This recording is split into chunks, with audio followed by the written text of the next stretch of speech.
Burned out of managing your rental properties? Before you sell, watch this. If you're watching this video, there's a pretty good chance you're asking yourself one question. I'm tired of managing my rental properties. What do I do now? And honestly, I think this is something that doesn't get talked about enough. I've seen landlords spend 20, 30, maybe even 40 years building an incredible rental portfolio. They've done everything themselves. They've answered every maintenance calls. They've screened every tenant. They've collected every rent payment. They've built real wealth. But eventually, they hit a wall. Maybe you're in your 60s now. Maybe you were hoping these rentals would help fund your retirement. Instead, they feel like another full-time job. You can't leave town without worrying your phone is going to ring. You're wondering what happens if the furnace goes out, or a tenant calls with an emergency, or someone doesn't pay rent this month. The properties were supposed to create freedom. Now they're creating stress. And that's when a lot of owners start thinking, maybe I should just sell everything. And here's the problem. Selling feels like the easiest solution. No more tenants, no more repairs, no more phone calls, no more headaches. But here's what owners don't realize. Selling can create one of the biggest tax bills you've ever paid. After decades of appreciation, depreciation, recapture, capital gains, taxes, and everything else that comes with selling real estate investment, you could lose a significant amount of wealth you've spent your entire life building. And that's why I always tell people, don't let burnout make a permanent financial decision. Burnout usually doesn't come from one big event. It happens slowly. You've had the same tenants for years. They're great people. You never raise the rents.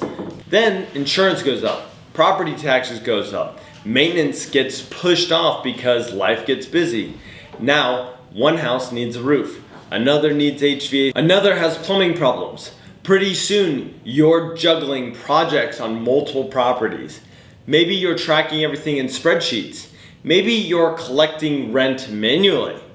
Maybe you're not even charging late fees because it's easier than having an uncomfortable conversation with tenants. None of those things seem like a big deal, but when you stack them together, owning rentals stops feeling like investing and starts feeling like another job. I don't want to pay a property manager. This is probably the biggest objection we hear. People who look at 8, 10, 12% management fee and immediately think, I'm just giving away my profit. But here's another way to think about it. What if a great property manager actually makes you more money? Because that's exactly what should happen. Maybe your rents are hundreds of dollars below market value because you haven't increased them in years. Maybe vacancies are taking longer than they should. Maybe maintenance costs are higher because you don't have trusted vendors that are affordable. Maybe you really don't know which properties are making money and which ones are quietly draining your cash flow. A good property manager doesn't just collect rent. We optimize your investment. And here's the alternative most owners never even think about. Let's say you've owned your rentals for decades. Maybe they're completely paid off. Maybe they've appreciated substantially. Instead of selling everything, what if you refinance some of that equity? Imagine you own 10 homes. They're all worth around $300,000 each. If you pulled out $100,000 out of each property, that's potentially $1 million available to you without selling your portfolio, and best of all, you don't get hit with the tax burden. Now, I'm not saying refinancing is the right answer for everyone. That's a conversation you should have with your financial advisor and lender. But my point is this, selling isn't your only option.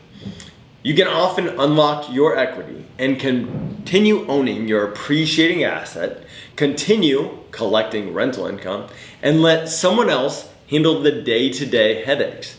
That's a very different retirement than selling everything and writing a big check to the IRS. And one more thing.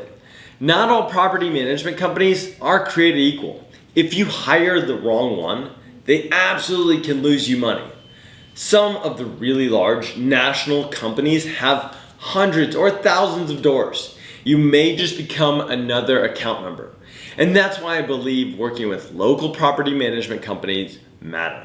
You want someone who understands your market, someone who answers the phone, someone who treats your investment like their own, someone who isn't just collecting rent. They're actively helping you build and protect your wealth. So you've worked incredibly hard to build your rental portfolio. Don't let burnout convince you that selling is your only exit strategy. There may be a better solution that allows you to keep your investments, preserve your wealth, reduce your taxes, and finally enjoy the passive income you were trying to create in the first place. If you're at that point where you're exhausted from managing your rental properties, we'd love to have a conversation. There's no pressure, and we're not going to tell you that hiring a property manager is the right answer for everyone. We'll take a look at your portfolio, talk you through the goals, discuss what you're experiencing, and help you understand what your options really are. Maybe that means professional management. Maybe it means improving your systems. Maybe it means exploring ways to unlock equity without selling everything.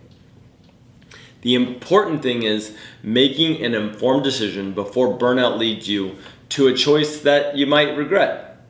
If you own rental property anywhere in the Kansas City area, reach out to VP Property Management. We'll help you evaluate your options, protect the wealth you've worked so hard to build, and hopefully help you get back to enjoying the passive income that rental property was supposed to provide. If this video was helpful, give it a like, subscribe to the channel, and leave us a comment below. We'd love to hear where you are in your investing journey and what topics you'd like us to cover next.